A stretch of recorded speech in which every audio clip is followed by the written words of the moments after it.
For all verified facts, subscribe to our YouTube channel and click the bell icon to get the latest updates. One of the biggest problems faced by people who live in Mumbai is to look for a place on rent. And now, with the pandemic, it's become so much more worse. We even spoke to a few brokers and people who were looking to rent about this.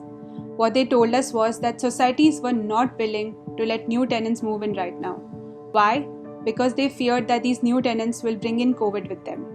If this problem resonates with you, then we have Ramesh Prabhu, who's the chairman of the Maharashtra Societies Welfare Association, give out some very helpful advice. It is only the perspective of the perception which has been created in the minds of the people that by moving a new tenant we are going to invite the corona this carrier, but it is not so. The government has not prohibited anything, so if the societies are doing it, it is completely unfortunate and it is illegal activity.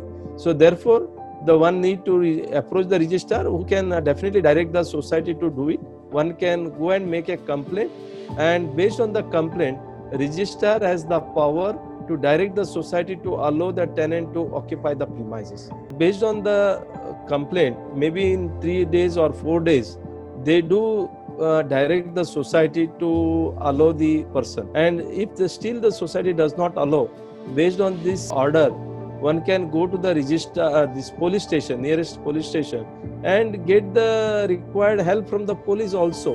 And in spite of that order, if the society does not oblige, then naturally the registrar has the power to dislodge the entire committee, disqualify the entire committee, and appoint his own administrator in place of the management of the society. Societies have come out with their own SOP where they are saying you should get a COVID test done, you have to do this, you have to do that. Absolutely not required.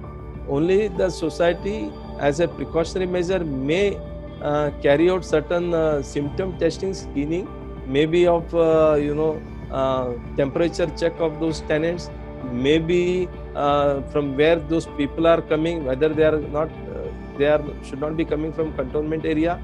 Third thing that can also they verify from the, if there is a need pulso oximeter where the oxygen level can be checked, and of course whether those tenants are following the required norms of social distancing, mask and use of sanitizer in the common area.